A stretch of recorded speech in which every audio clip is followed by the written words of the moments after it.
Are you ready to visit a place that's nicknamed Dreamsville, USA? Well, that's what World War II soldiers called it before it became the Dennison Railroad Depot Museum. It's a one-tank trip.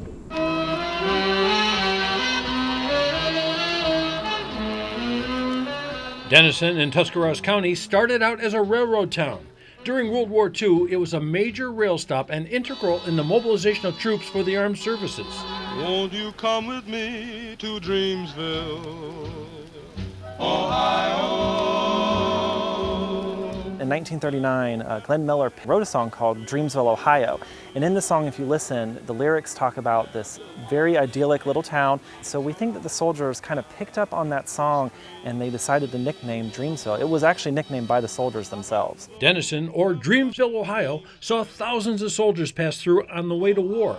These troops also needed to be fed, so the canteens provided food at a moment's notice and with little time. Canteens popped up all over the place. We actually had the third largest canteen in the United States. So you can imagine being a soldier, going off to war. You're scared, you're hungry, you have no money in your pocket. So you pull in this town that reminds you of your own hometown, and there's people who look like your mother, your sister, your grandmother, your girlfriend, and they're handing you a free cup of coffee and a sandwich and telling you everything's going to be okay. And that is the power of the canteen that happened here in Dennison. We served 1.3 million soldiers, 13% of all armed forces during World War II. And again, it was a quick turnover. They were stopped here long enough to get water, and that was it. For the train, not water for the soldiers, water for the train, that was it. So they had 10 minutes tops for 600 soldiers to get off that train and be fed, which was a pretty amazing feat. That depot is now a railroad museum. The Dennison Railroad Depot Museum, which was a Pennsylvania Railroad baggage depot that was built in 1873. It was very popular, lots of trains going through here at one time, 22 passenger trains a day. So this was really where a lot of train industry started. Halfway between Columbus and Pittsburgh, a steam engine can only run 100 miles on a tank of water. So this was a water stop. We have freight cars, we have a tanker car, we have 2 steam engines. We also have a lot of passenger cars that have different exhibits in them.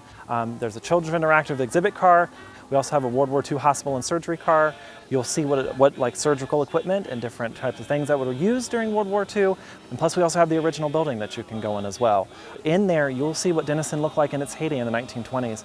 You really get to see like how big this area was and how important it was as the second largest railroad shops on the Pennsylvania line. The railroad had so much power and so much influence, and they were the ones who built this town, and they built this building, and without the railroad, this never would have existed. And it's all just a one-tank trip away.